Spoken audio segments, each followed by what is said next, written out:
Teresa film தயாரிப்பில் யுவன் சங்கர் ராஜா இசையில் ஸ்ரீநித் எசகுமார் இயக்கத்தில் ரியோ ராஜ் நடித்துள்ள ஸ்வீட் ஹார்ட் திரைப்படம் இன்று முதல் உலகமெங்கும் வெளியாகியுள்ளது.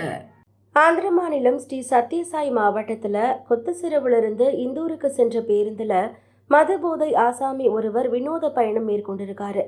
இந்த காணொலி காட்சிகள் தான் இப்போ இணையத்தில் வைரலாகிட்டு இருக்கு. அந்த காணொலியில பேருந்தோட டயருக்கு பக்கத்தில் இருக்க ஸ்டெப்னி மீது அந்த மது போதை ஆசாமி தூங்கியபடி பயணம் மேற்கொண்டிருக்காரு. பின்னாலிருந்து வந்த வாகன ஓட்டிகள் பேருந்துக்கு அடியில் ஒருத்தர் தொங்கிட்டு இருக்கிறத பார்த்து டிரைவருக்கு தகவல் கொடுக்குறாங்க. இதை தொடர்ந்து ஆர்டிசி பேருந்து டிரைவர் வண்டியை நிறுத்திட்டு பின்பக்க டயரை பார்த்தபோது அதிர்ச்சி அடைஞ்சிருக்காரு.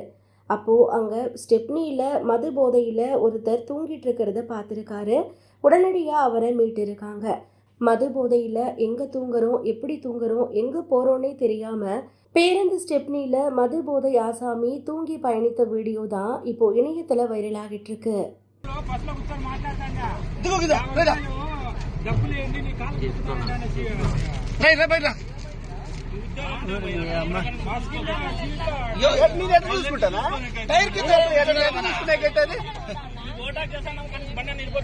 నేను బస్ స్టాప్ కోసం ముందుకు రాడే నేను అంటున్నా. అంటే మీరు ఎక్కేదేమో బస్సుకు వస్తాను ఆయన అనుకుంటాడు. నేను అనుకుంటాను బయటికి రా. నీ అమ్మ డబ్బులు అడిగిందా డబ్బులు ఇస్తాం కదరా. నీ అమ్మ చెత్తల కొడక అందం